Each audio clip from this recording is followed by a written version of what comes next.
وأضاء للدنيا طريقا مشرقا وهدى من الرحمن يهدينا به للصالحات وللمكارم والتقى. السلام علیکم ورحمۃ اللہ وبرکاتہ. بسم اللہ الرحمن الرحیم. الحمد للہ وحدہ والصلاة والسلام علی من لا نبی بعدہ. اما بعد. رب اشرح لی صدری ویسر لی امری واحلل عقدۃ من لسانی یفقہوا قولی.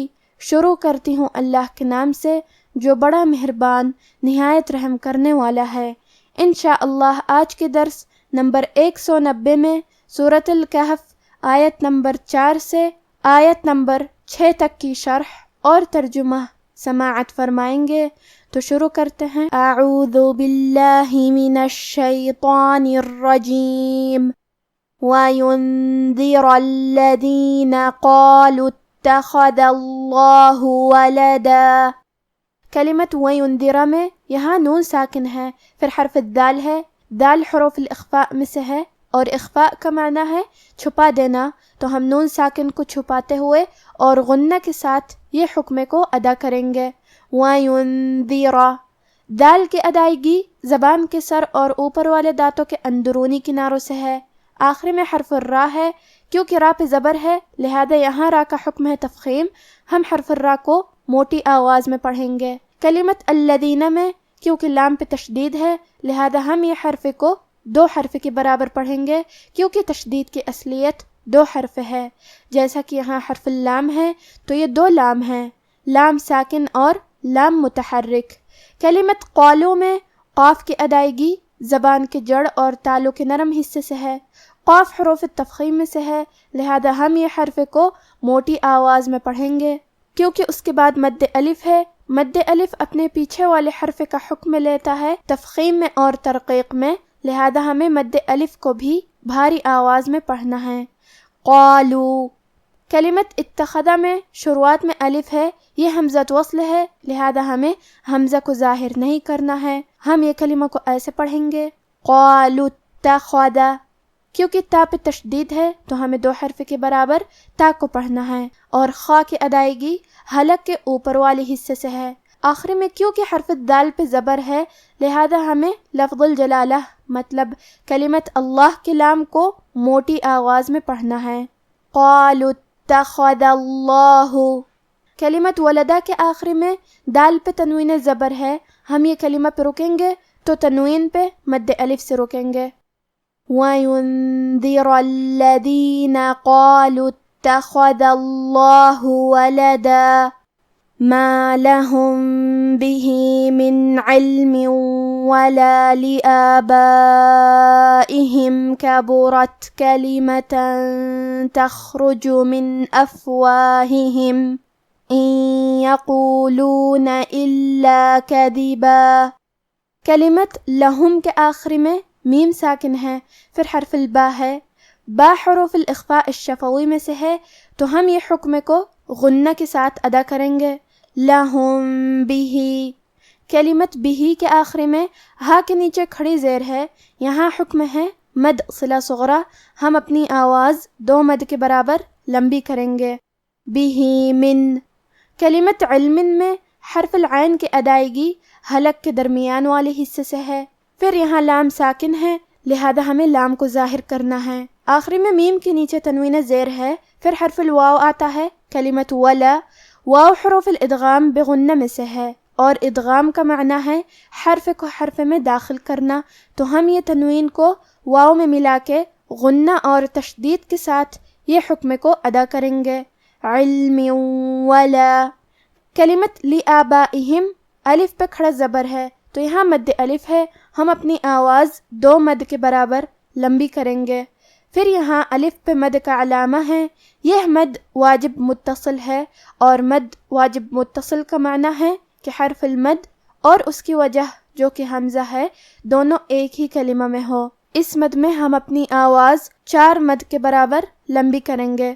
کلمت کبرت میں کاف پہ زبر ہے، با پہ پیش ہے، پھر حرف الراء پہ زبر ہے لہذا ہم یہ تینوں حرکات کو ظاہر کریں گے. آخری میں یہاں تا ساکن ہے لہذا ہمیں تا کو ہم سے پڑھنا ہے، اور ہم سے کا معنی ہے کہ حرف کی آواز ایسے کمزور ہو کہ اس میں پستی پائی جائے، تو ہم یہ کلمہ کو ایسے پڑھیں گے کبورت۔ کلمت تخرجو میں یہاں حرف الخاء پہ جزم ہے، تو ہمیں خاء کو ظاہر کرنا ہے، کیونکہ را پہ پیش ہے، لہذا ہمیں را کو موٹی آواز میں پڑھنا ہے۔ کلمت افواہہم میں یہاں 2 ہا ہے اور دونوں کے نیچے زیر ہے، تو ہم یہ دونوں ہا کو برابر سے ادا کریں گے۔ کلمت ان کے آخری میں نون ساکن ہے، پھر حرف الیا ہے کلمت یقولون، یہاں حکم ہے ادغام بغنہ، تو ہم یہ حکم کو غنہ اور تشدید کے ساتھ ادا کریں گے۔ ان یقولون، کلمت یقولون میں حرف القاف کو موٹی آواز میں پڑھیں گے۔ کلمت الا میں حرف اللام پہ تشدید ہے، تو ہمیں 2 حرف کے برابر لام کو پڑھنا ہے۔ کلمت کذبہ میں کاف پہ زبر ہے اور دال کے نیچے زیر ہے، تو ہم یہ دونوں حرکات کو ظاہر کریں گے۔ آخری میں با پہ تنوین زبر ہے، ہم یہ کلمہ پہ رکیں گے تو اس پہ مد الف سے رکیں گے۔ ما لهم به من علم ولا لآبائهم كبرت كلمة تخرج من أفواههم إن يقولون إلا كذبا فلعلك باخع نفسك على آثارهم إن لم يؤمنوا بهذا الحديث أسفا۔ کلمت فلعلک میں فا پہ لام پہ اور عین پہ تینوں پہ زبر ہے، تو ہم یہ تینوں زبر کو برابر سے ادا کریں گے۔ حرف اللام کو 2 حرف کے برابر پڑھیں گے کیونکہ اس پہ تشدید ہے۔ کلمت باخع کے آخری میں حرف العین پہ تنوین پیش ہے، پھر حرف النون ہے۔ کلمت نفسک، نون حروف الادغام بغنہ میں سے ہے، تو ہم یہ حکم کو غنہ اور تشدید کے ساتھ ادا کریں گے۔ باخع نفسک۔ کلمت علا کے آخری میں لام کے بعد کھڑا زبر ہے اور اس پہ مد کا علامہ ہے، یہاں مد جائز منفصل ہے، اور مد جائز منفصل کا معنی ہے کہ حرف المد پہلے کلمہ کے آخری میں ہو اور اس کی وجہ جو کہ حمزہ ہے وہ دوسرے کلمہ کے شروعات میں آئے۔ اس مد میں ہم اپنی آواز 2 سے 4 مد کے برابر لمبی کریں گے۔ کلمت آثارہم میں الف پہ کھڑا زبر ہے، پھر سے کے بعد بھی مد الف ہے، ہمیں یہ دونوں مد کو برابر سے ادا کرنا ہے۔ سے کی ادائیگی زبان کے سر اور اوپر والے دانتوں کے اندرونی کناروں سے ہے، کیونکہ را کے نیچے زیر ہے، لہذا یہاں را کا حکم ہے ترقیق، ہم حرف الرا کو پتلی آواز میں پڑھیں گے۔ آثارہم۔ کلمت ان کے آخری میں نون ساکن ہے، پھر حرف اللام ہے، لام حروف الادغام بغیر غنہ میں سے ہے، تو ہم یہ حکم کو بغیر غنہ سے لیکن تشدید کے ساتھ ادا کریں گے۔ علم۔ کلمت الحدیث کے آخری میں ثا کے نیچے زیر ہے، لہذا ہمیں زیر کو ظاہر کرنا ہے۔ کلمت اسفا میں الف پہ سین پہ دونوں پہ زبر ہے، تو ہم یہ دونوں زبر کو برابر سے ادا کریں گے۔ آخری میں یہ کلمہ پہ رکیں گے تو اس پہ مد الف سے رکیں گے۔ فَلَعَلَّكَ بَاخِعٌ نَفْسَكَ عَلَىٰ آثَارِهِمْ إِن لَّمْ يُؤْمِنُوا بِهَٰذَا الْحَدِيثِ أَسَفًا۔ اب آپ ان آیاتوں کی تلاوت تجوید کے ساتھ سماعت فرمائیں۔ اعوذ باللہ من الشیطان الرجیم وَيُنذِرَ الَّذِينَ قَالُوا اتَّخَذَ اللَّهُ وَلَدًا مَا لَهُم بِهِ مِنْ عِلْمٍ وَلَا لِآبَائِهِمْ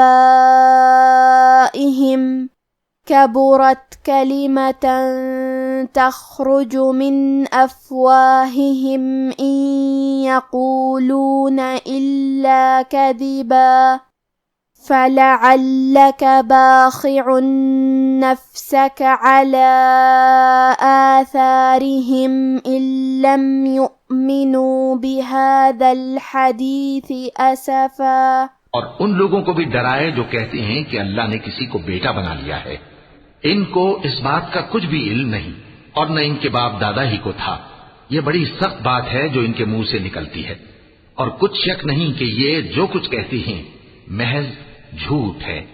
اے پیغمبر، اگر یہ اس کلام پر ایمان نہ لائیں تو شاید تم ان کے پیچھے رنج کر کر کے اپنے تئیں ہلاک کر دو گے۔ آج کا ہمارا درس یہیں ختم ہوتا ہے۔ وآخر دعوانا ان الحمد للہ رب العالمین، والسلام علیکم ورحمۃ اللہ وبرکاتہ۔